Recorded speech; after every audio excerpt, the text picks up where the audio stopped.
Pagar Dewa Manjimo.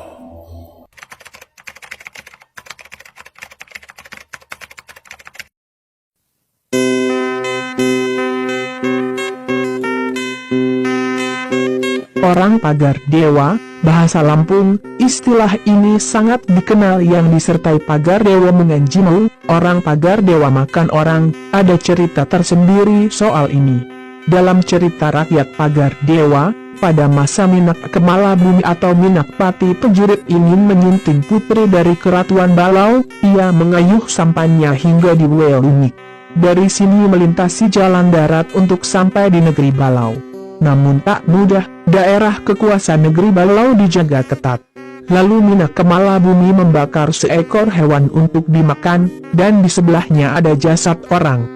Para penjaga mengira Minakpati Penjurit sedang memakan daging manusia yang dibakar, sehingga takutlah dan meninggalkan area penjagaan. Sehingga leluasa Minak Kemala Bumi memasuki negeri Balau dan menikahi Ratu Balau. Sesekali ke kampungku, pagar dewa. Kunjungi sebuah kampung yang dipagari sungai besar bernama Tulang Bawang. Di situ ada dua sungai, Wei, bahasa Lampung, yang berpisah menjadi Wei kanan dan Wei kiri. Aku di sini tak hendak menceritakan ihwal Wei kanan padamu agar kau bisa cari sendiri kelak setelah berkunjung. Soal Wei kiri, itulah yang memagari kampungku. Konon pula di antara perpisahan dua Wei tersebut, pernah berdiri sebuah kerajaan terbilang besar di salah satu negeri ini. Soal kerajaan ini pun, aku juga tak punya wewenang memberi catatan di sini sebagai referensimu. Aku juga belum berani memastikan kebenarannya, apakah di wilayah sekitar sungai ini benar-benar ada sebuah kerajaan? Cukuplah kau ketahui saja, kelak, lagi-lagi, kau dapat cari sendiri soal kerajaan ini atau dari pengalamanmu bertanya dengan orang kampungku saat kau singgah. Kampungku bernama Pagar Dewa, dipagari oleh sungai dan hutan, baik karet maupun pepohonan besar lainnya, serta 100 lebih pemakaman. Ada makam Tuan Wio Mangkubumi yang konon seorang raja masa animisme, juga makam Minakpati Penjurit atau Minak Kemala Bumi, juga sekali lagi konon, adalah anak dan Tuan Wio Mangkubumi yang meneruskan titah ayahandanya sebagai raja di masa Islam. Itu sebabnya, barangkali, kenapa kampungku ini disebut Pagar Dewa. Artinya sebuah negeri, kampung, yang dipagari, dijaga, oleh orang-orang sakti, titisan dewa. Sungai yang besar dan arusnya juga deras, menyimpan kekayaan tiada hingga. Ikan-ikan berbagai jenis dan nama dari sungai ini terkenal hingga keluar desa, seperti gabus dan baung. Ikan gabus biasa untuk lauk nasi yang dicampur sambal terasi, kami menyebutnya seruit, jika ditambah dengan lalapan seperti terung dan dicampur jadi satu. Begitu pula baung, nikmat jika dibikin pindang dan saat makan ditambah dengan sambal terasi. Setiap tamu yang berkunjung, akan kami sajikan makanan khas tersebut. Dijamin Anda akan menyukai dan bahkan ketagihan. Kampungku, hingga di zaman modern dan serba listrik, justru pada malam hari gelap gulita. Lucu memang kedengarannya, namun ini kenyataan bahwa kampungku belum dimasukkan listrik negara. Meski begitu, aku jamin kau akan betah untuk menginap 2 atau 3 hari. Apalagi sekiranya kau menyukai petualangan alam dan hal-hal mistis, kampungku akan memuaskan Anda. Kampungku, Pagar Dewa, dinisbah sebagai kampung tertua.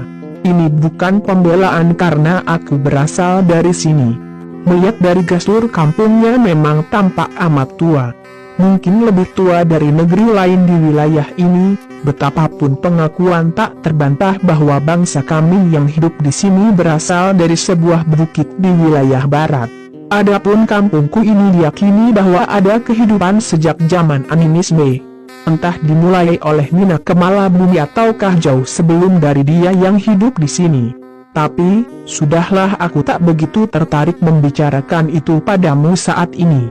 Apalagi soal kerajaan atau apakah ada raja di wilayah selatan Pulau Sumatera masih belum teruji kebenarannya secara sejarah. Sejak dulu, kampungku yang bernama Pagar Dewa tidak pernah mengalami pembaruan. Selalu gelap gulita di malam hari, hanya beberapa rumah yang menggunakan genset atau diesel yang hidup dari pukul 17.00 hingga pukul 22.00, membuat kampungku selayaknya belantara pemakaman. Tentu saja suara-suara dari berbagai hewan yang hidup di malam hari, seperti musik pengantar kesepianmu. Sebagian tamu yang pernah singgah lalu bercerita dengan teman-temannya sesampainya pulang, mengaku pernah bertemu makhluk aneh. Maksudnya bukan manusia. Terkadang penampakannya menyeramkan, lain kesempatan seperti manusia biasa. Entahlah. Aku sendiri, 20 tahun lebih menetap di sini, tidak pernah menemukan hal-hal gaib seperti itu. Aku biasa pulang tengah malam dari berkunjung ke rumah teman. Ataukah karena aku penduduk asli? Seorang yang dituakan oleh kami, membenarkan kalau di tepi sungai yang memagari kampung ini masih ada sisa peninggalan bangunan kerajaan. Tidak sedikit orang yang sempat melihatnya. Namun secara kasat mata bangunan itu tidak akan bisa dilihat. Sebab istana raja itu berada di dalam dunia maya. Bangunannya tenggelam ke dalam air, bukan karena banjir besar. Raja yang sakti sengaja menenggelamkannya agar tak ada lagi kerajaan setelah dia tiada, ujar orang yang dituakan itu. Waktu aku mendengar cerita ini, aku baru selesai SD dan mau melanjutkan SLTP di daerah seberang sungai. Hanya satu jalan dari dan ke kampungku jika hendak ke kampung lain, yaitu melalui sungai besar itu. Sebuah sampan kecil akan menyeberangkan kami. Bertahun-tahun kami mengandalkan transportasi sungai itu. Bertahun-tahun, mungkin pula berabad-abad, kami memimpikan dibangunnya jembatan penyeberangan sungai sehingga kami tak harus berputar jika menggunakan darat. Bayangkan, pada zaman modern ini untuk sampai ke kampung itu membutuhkan sekitar 3 jam jika menaiki mobil. Kalau menyeberang sungai hanya setengah jam, tapi kemudian dilanjutkan dengan sepeda motor. Kalau kau membawa mobil, sebaiknya tempuh saja perjalanan 3 jam tersebut. Suasana di perjalanan yang berliku, berbatu, tanah merah yang bila hujan amat licin, serta hutan karet akan menemanimu. Sesekali cekam, namun hadapi dengan riang. Kalau kau menyeberangi sungai dan kendaraan ditinggal, resiko dibawa kabur pencuri lebih besar. Sebab itu pula, kampungku ini jarang dikunjungi para pejabat. Kecuali pada saat hendak pemilihan kepala daerah. Soal yang terakhir, calon pejabat berziarah sudah tak terhitung. Mereka kadang menginap di rumah warga untuk memperoleh wangsit, mendatangi makam di tengah malam buta untuk berkhalwat, dan lain-lain yang dilakukan. Soal menang atau kalah dalam pilkada, jangan disangkut pautkan dengan kehadirannya di kampungku ini. Walaupun bagi mereka yang kemudian sukses dalam pilkada mengakui keberkahan kampungku, namun banyak yang kemudian melupakan dengan dalih syirik. Tak terhitung berapa pemakaman di kampungku. Ada Minak Kemala Bumi, Pati Pejurit dan istrinya Ratu Balau, perempuan dari marga Balau, serta penyebar Islam asal Banten yaitu Tun Bagus H. Muhammad Saleh dan Lebay Mujud JIMO Pagar Dewa 1 adalah aku. Itulah aku yang kini meninggalkan kampung kelahiranku yang kerontang, tiada tertumbuhan selain yang kerasa dan besar. Hidup kami yang hanya mengalir dari kemurahan tulang bawang. Tak ada kehidupan lagi selepas matahari tergelincir di barat. Malam hanya teman bagi kegelapan. Kecuali beberapa remaja yang berbincang di teras rumah kami yang seluruhnya panggung. Seperti menghitung denyut tiap napas hewan malam. Atau suara-suara aneh dari tengah-tengah pemakaman. Tatkala aku pamit ke kota untuk mengubah nasib, pertama-tama yang melarangku adalah ayah. Dia tidak ingin aku mati tanpa kerja di kota yang cenderung rakus melahap pendatang dari desa. Sementara ibu sangat mendukung. Ibu bilang, anakmu Hanai, lanang, belum berguna jika tidak bekerja. Anak lelaki hanya di rumah sangat memalukan. Apa kata calon sabai dua jika tahu calon menantunya pengangguran?